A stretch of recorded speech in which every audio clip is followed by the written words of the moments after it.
morning. Happy Wednesday. Today is January 26th. This is, getting error messages. This is the 18th episode of season 3 of the Be Your Own Hero show. Hero is an acronym. It means helping everyone reaps optimism. In other words, helping others helps you. It's a reciprocal action. I'm your host. My name is Sekouwrites. I'm a professional creative and the creator of what we're now calling the Hero Ministry Movement. And that's my effort to uplift and inspire the unhoused community and people in general, because it's gotten way bigger than I could have ever imagined. So thanks for joining me.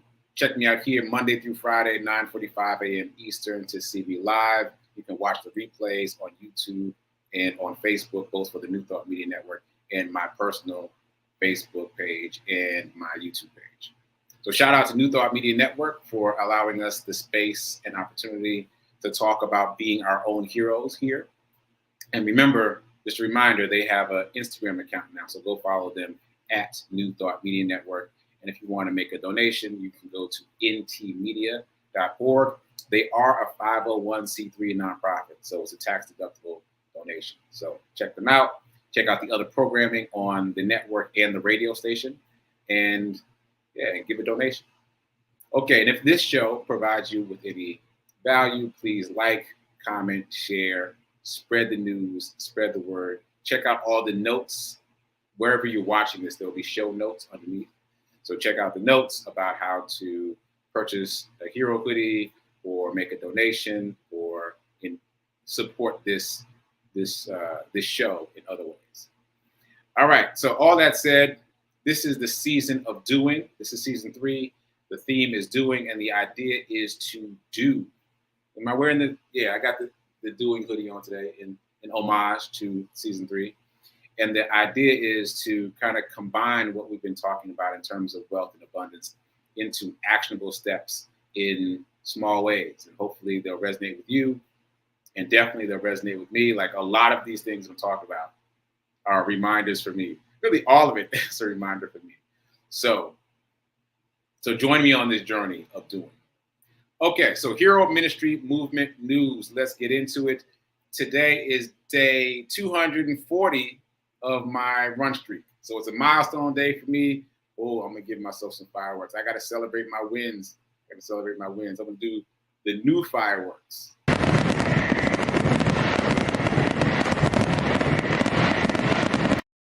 Okay, there we go. That was a little excessive, but whatever. Day 240. I've been running every single day, at least a mile a day, since the first day of June in 2021. That is now 240 days in a row. I have not missed a single day. I've run outside almost all of those days. And today is day 240, as I've said. It's a milestone day, as I've said. Also, I am running from mile, how can I say this best? Basically, I'm dedicating the next 100 miles to Mr. Charles. If you've been watching this show, hopefully you've heard me talk about my experience finding Mr. Charles in the snow and helping him get into his apartment, and then later finding out that he broke his foot. I won't retell that whole story now, but my intention is to dedicate the next 100 miles of my charity run to Mr. Charles. And in that period, I'd like to raise $1,000. So thanks to those of you who've donated already. Please share that story, that link, because I haven't done it yet in the way that I need to. So I will do that soon. But in the meantime, if you get a chance to share it, please do. And we want to be able to bless him as he comes back from the hospital. Okay, so that's what's going on with my run streak. It has evolved into now the third charity run. The charity run for Mr. Charles will be the third charity run that has become a part of my ongoing run streak. That said, that's a good segue for me to talk about half marathon training. So, as some of you know, I am now training officially for half marathon, and it's been interesting. There's been a few things that have been interesting about it. The first thing is the fact that it's self-guided. Like if you are training for a half marathon or marathon, they assume that you already have the discipline to do what you need to do. That's built in. You got to have the discipline. So they send you a sheet that tells you what to do on which days. and you're just supposed to do it on your own, like no supervision. It's all on you. So I have prepared myself well for that unwittingly by running every day since June 1st. So I've got the discipline locked in. As a matter of fact, I checked the sheet this morning, and the sheet for the task for today is rest day or cross training. I was like, well, I'm not doing the rest day. I'm not losing my streak or my momentum. So my quote unquote rest day was to run just a mile and a half. And the fact that I can say just a mile and a half is pretty cool, because I remember when a mile just seemed like trying to get to Pluto. It just seemed like so far out of the frame of my abilities. And now it's not. So yeah, I did a mile and a half, and I ran very slowly. My intention was to take it very easy. That didn't work out so well. I mean, it was fine, but it's cold. Like, it's 21 degrees now, so I don't know what the temperature was when I went out, because I went out in the 6 o'clock hour. So I don't know what the temperature was. I didn't even check, but it was cold. So running slowly did not really benefit me, because I wasn't generating enough warmth. Like, I was generating warmth because I'm running, but I wasn't generating a lot of warmth. So I ended up getting very cold.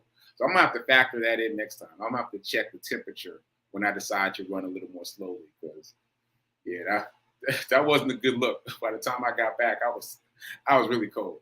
So anyway, that's a little bit of a sidebar, but the point is, if you're interested and you're in the Nashville area and you're interested in training for a half marathon or a marathon, check this out.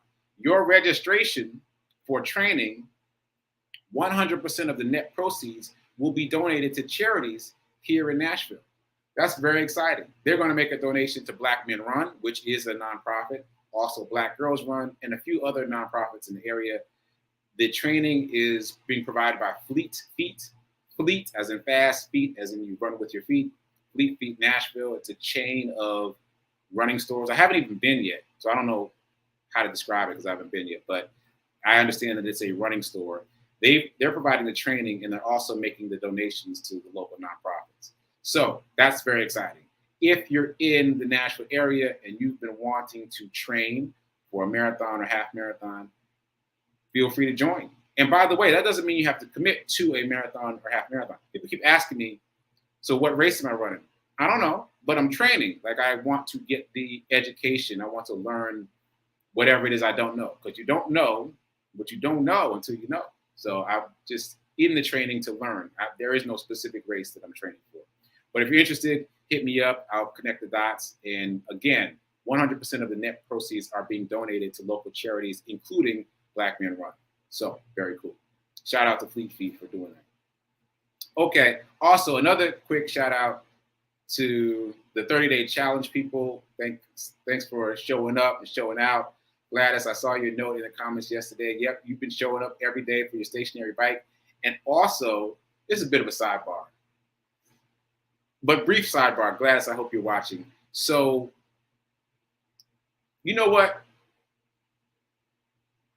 No, I'm not going to do it, because if I talk about it, that's talking about things that happen in the 30-day diet class, and that's separate. So for those of you who missed the 30-day diet class, you're missing a lot. There's a lot going on in the class, and if you missed it, just get the book and follow along at your own pace, because it's really impactful stuff. And if you read it with somebody, it gets even more impactful. So Gladys, I'll hit you up. I had an idea about something you said in the class last night, so I'll share that with you later. Okay, so 30-day challenge. Shout out to all you folks that are doing the work. Keep posting in the group. And by the way, yes, you don't have to do something every day. That is my call to action, of course. Do something every day for 30 consecutive days. But join the group regardless, because there are people in there just trying to do. Oh, not trying. Just doing. There are people in the group who are doing. And that's the name of the group, is the doing group on Facebook. And it's a private group. You have to be invited, or you have to request to join, and I can let you in. But don't be afraid to get in the group because you think that we're all doing something every day. That's not the case. We're all encouraging each other and helping each other and supporting each other. So that's that. Speaking of which, we're also doing the envelope challenge in the group. For those of you who haven't checked Facebook yet, today's number is 2. That's $2 today, shifting from your checking account into whatever bucket you have designated for the envelope challenge. And my very quick thought about the envelope challenge today is that it has reminded me that there's always enough. That's been the discovery for me, that in doing the envelope challenge, I keep discovering that there's always enough. Like some days I pull a 6, which means $6, transferring $6 from checkings to savings. And I get a little hesitant, and then I move the 6, and it's like it was never there. You know, there's always enough. There's always enough. And it's a great reminder that that's the way the universe is set up. There's always enough. There's always abundance, but you have to stay in abundance. And as soon as you start to contract, you block the flow of abundance into your life. So you have to stay open. You have to stay open. You have to know that it's always enough. And yes, I can transfer that money from my checking to my savings because there's always enough. It's a great practice. So that's what I've been noticing about the envelope challenge. I would love to hear from the other people that are doing the envelope challenge, what's been showing up for them. Okay, so moving on. I think that's it. I think that's all I want to say about the introductory stuff. Yeah, check out my podcast. You can see the interview that I did with Regina Smith about abundance mindset.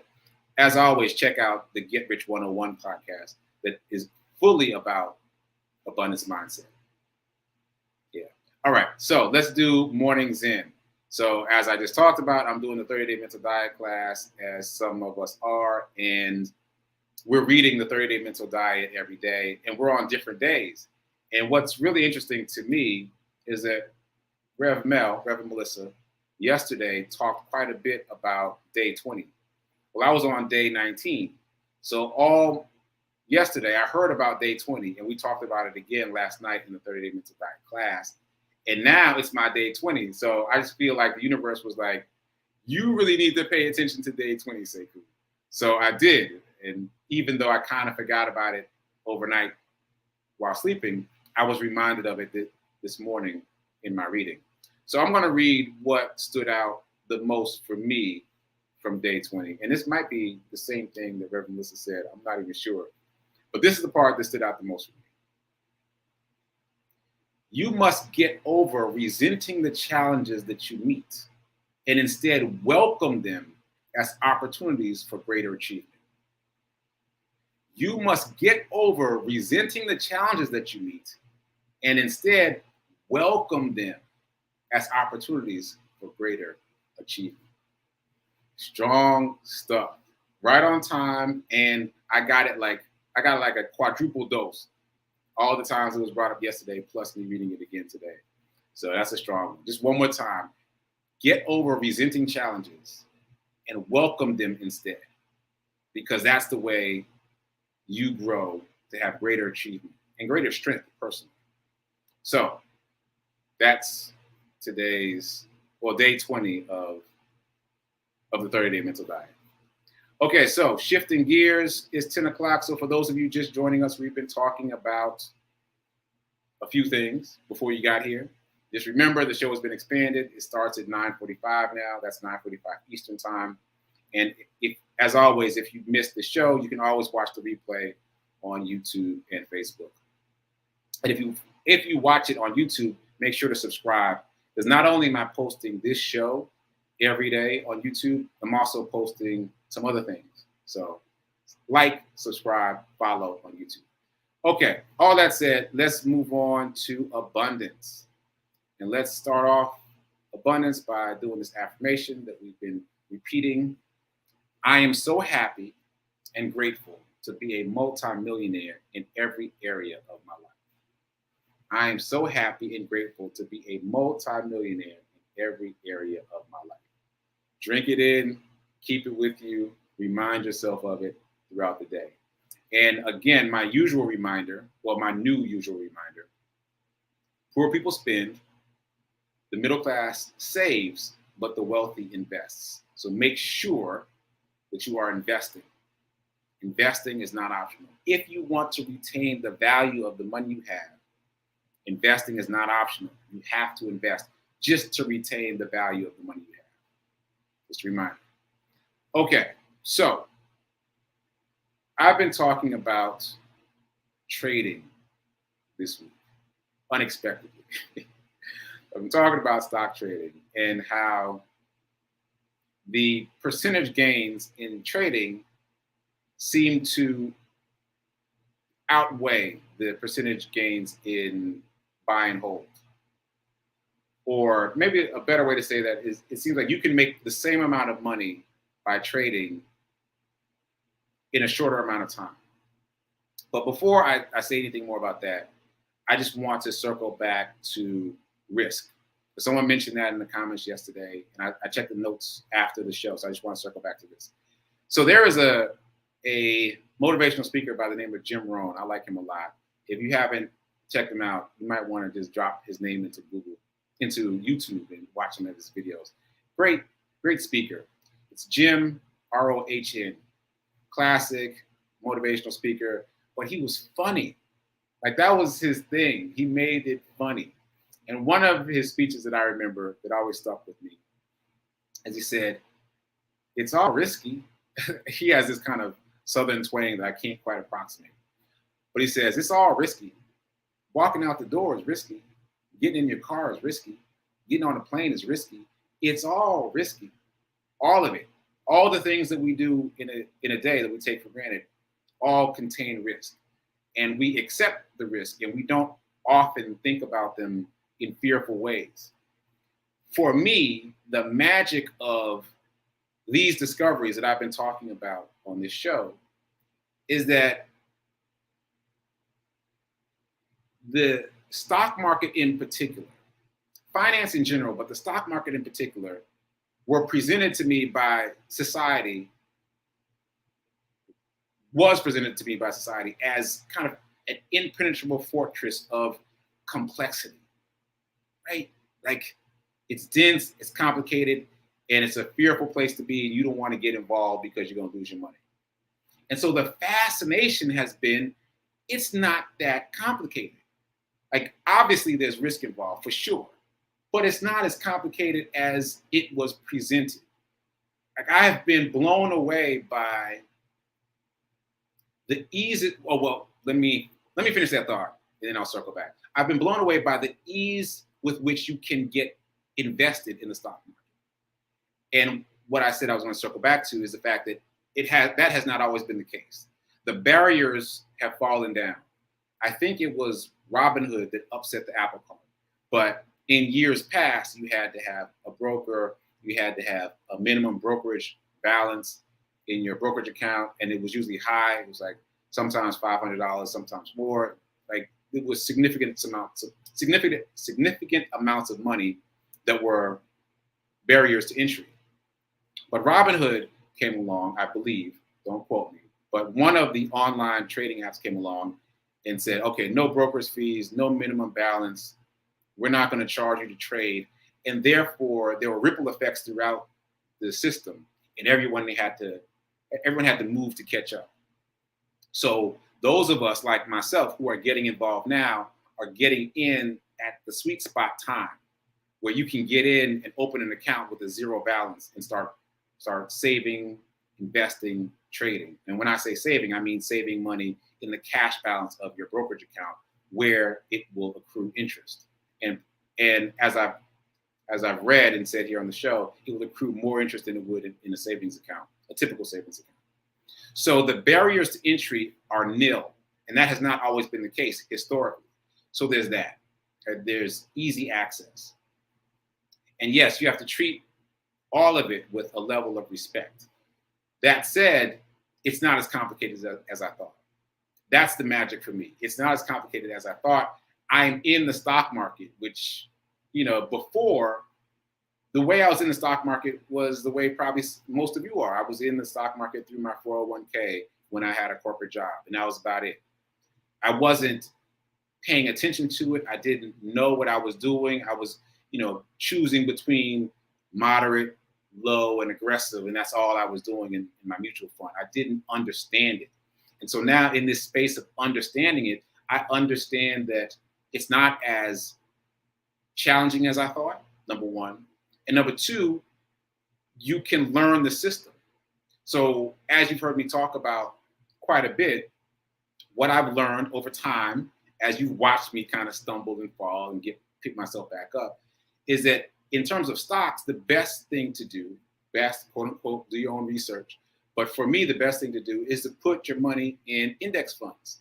Index funds, once again, are massive accounts, let's call them, where they hold a number of different stocks. So the S&P 500 is one we've talked about a lot. So we've got a single fund that contains 500 companies, not just 500 companies, 500 companies that do at least $40 billion in business a year. 40 billion per company, and it's 500 companies. Like, yeah, it could go sideways, but the likelihood is low, right? And so just knowing that there are ways to move within the market where there's high risk, low risk, moderate risk has been empowering for me. And I'm having now the same discovery with trading stocks. Because you've heard me say, I mentioned this to Rev Mel yesterday. She was like, you said you never trade stocks. I was like, yeah, I was afraid of it. But now that I've dabbled in it, I see that in the same way, it's not as complicated as I thought it was. That's not to say it's not risky, but as Jim Rohn said, it's all risky. It's a manageable risk, especially if you educate yourself. And so I've really been blown away by the ease at which I'm able to trade stocks. And again, I am playing with very small numbers, and I'm playing with house money. I opened a brokerage account on Webull via a link that I did not trust for months. For months, I've been hearing about this link. For months, people have been telling me about this link, and I was like, nah, somebody's going to try to get my money. Nah, I don't trust it. So it took me a while to build up the trust to click on the link. And then when I clicked on it, I got the free stock. And I was like, how? But anyway, now I have this brokerage account on Webull that's full of their money. Like it's house money. So because I feel empowered by the fact that it's house money, that has empowered me to trade a little bit. I've got a $40 account, and I'm trying to make 40 cents on each trade, 10%, small numbers, tiny numbers, and it's house money. It's not even my money. I put in $10, and they put in 30. So, and I'm fine with losing $10. So it's house money. So that has really enabled me to experiment. And what I've discovered, as I've said before in other instances, you can strategize all you want from the sofa, right? But once you get in it, everything changes. You're going to notice things, you're going to learn things way faster than being on the sofa studying things. Like, the inclination is to sit and study and learn everything you can before you stick a toe in the water. And that's not the way to do this. The way to do this is to stick your toes in the water and make some mistakes. Be prepared to make mistakes. Be prepared to slip and fall, but also be prepared to learn from those mistakes. So I'll give you a quick example. There's a type of order in Webull. I guess it's in all the brokerage apps, but I'm only trading, quote unquote, in Webull. So there's a type of order that's called good till canceled, as opposed to good until the end of the day. So you can set up an order to sell or to buy, and then you designate on the app. There's my alarm. Then you can designate on the app if you want that order to stay in force forever, or if you only want it to stay in force for the day. So, for example, you've got a $7 share of stock that Webull gave you for free, and you want to sell it at $7.05. So really, I mean, it's all profit because they gave you the stock for free, right? But you want to make 5 cents on it. So you could set an order for the system to sell the stock at $7.05 if it ever hits $7.05 ever in life. So it's like, set it and forget it. Like, you just set that up once, and then if it ever hits $7.05, it'll sell automatically and then notify you that it's sold. So I've done that 3 times now. I've done 3 trades. I just set it and forget it. And then twice the trade went through on the same day, unbeknownst to me. I was like, I didn't even check my notifications. I was like, oh, wow. It went through quickly and easily. And so my account has crept up a little more than $40 because of those trades. So I'm saying all this to say it's all risky. And the more you learn, the less risky it is. Look at the light. You all see that? That's pretty cool. The sun is like shining right across. Anyway, so I am continuing to experiment with a little bit of trading and a little bit of saving for long-term investing. And there was one other thing that I wanted to mention. As I've been studying trading for the past couple days, I've noticed that there's a lot of podcasts about it. I will talk specifically about a podcast later, but there's a lot of information.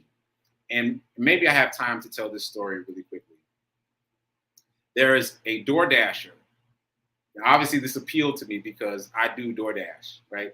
So there's this DoorDasher who was DoorDashing and doing Amazon deliveries at night. Well, actually all day. But in the morning, he was trying to learn to be a stock trader. So he funded his account with $200 from his DoorDashing. So $200. He was able to trade his way up to $5,000. And then he lost it and went all the way back down to 180. And so then he reset himself. He decided he wasn't going to quit. He made some sticky notes that he put all around his computer about what to do, what not to do. Again, it's a system that can be learned. He learned, he took notes, he put reminders, and then he built his 180 account all the way back up to $50,000. At which point his wife said, don't you go door dashing again. This is your full-time job now. You stay on this, forget the other stuff. So he built his account up to $50,000, and then he became a full-time trader, and that's what he does now. So it's all risky, but it's learnable. It's a learnable skill. We're not talking about somebody who came out of MIT and was like, all right, I'm about to start trading now. He was doing it on the side, even as he's tired from doing deliveries. So that's inspiration for me, and I hope it's inspiration for you. So, all right. I talked about a number of things, and then I didn't talk about the thing that I really wanted to talk about. So let me just ping it now so that I remember for tomorrow. I really want to talk about cognitive bias, because what I've discovered in my sticking my toes in the water of trading is that the single biggest barrier to being a successful trader is cognitive bias. Imagine that. The way you think is the biggest barrier, not the information, not knowledge about the system, but the way you think is the biggest barrier to being a successful trader. That's across the board. You don't have to take my word for it. You can Google it. So I want to talk about that probably the rest of this week because I'm fascinated. So anyway, it's time for prayer time coming up right now. I see there's a lot of comments, so I'll check those after the show. Right after that, it's time for Sit with Rev Melissa. She's live again. She's back from her vacation, so check her out live. And I might be popping in to say a couple words at the end of the show. Check me out here Monday through Friday, 9:45 a.m. for the Be Your Own Hero Show. Keep doing, be a hero, be your own hero. Remember that now is better than perfect. Get off the couch, go experiment. If you didn't click that Webull link, I'm sorry about it because it was a good offer. All right, I'll see you mañana. Later.